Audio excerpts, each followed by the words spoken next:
Je voulais éveiller les gens, réveiller les esprits, pousser les gens à se développer, à entreprendre des choses tout autour de moi. Ça n'a pas été facile ces 6 dernières années pour moi. Je me suis fait rejeter autant de fois.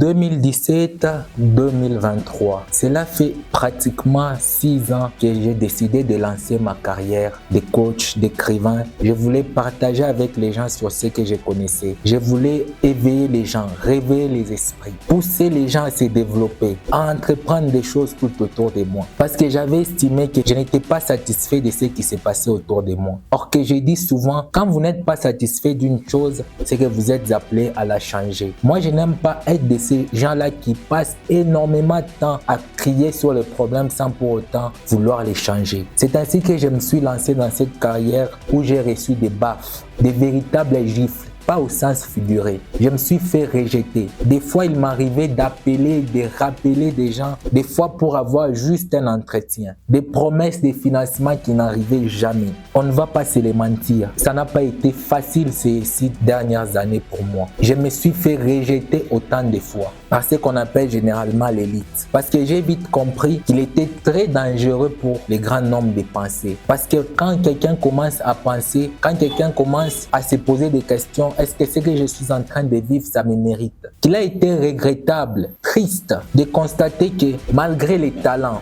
dont je faisais preuve, plusieurs fois, j'ai reçu des lettres venant de grandes personnalités, entre autres les présidents français, les ministres, mais je n'ai jamais même vu un rond de financement dans mes projets. Alors je me suis posé la question, pourquoi au quotidien, des gens qui quand tu les regardes, ils ne sont même pas plus intelligents que vous, mais ils reçoivent des financements et des financements. Je me posais énormément de questions. Il arrive des fois, j'étais au bord du suicide parce que c'est des fois méchant de constater que malgré les efforts que vous fournissez, personne ne reconnaît ça, mais on promet même des gens qu'on ne devrait pas promouvoir. Et c'est ce genre de climat qu'évoluent des vrais entrepreneurs, des entrepreneurs qui veulent réellement apporter des solutions aux problèmes de la société. Mais comme moi j'ai toujours dit, je n'aime jamais me plaindre de mon sort, j'ai cherché des solutions, j'ai mené des recherches, j'ai étudié comment est-ce que je peux m'en sortir sans l'aide d'aucune personne. Parce que les gens qui devraient me soutenir, c'était les mêmes personnes qui me jetaient les pierres. Face à tout cela, qu'est-ce que je devrais faire? Et j'ai vite compris que je n'avais pas d'autre choix que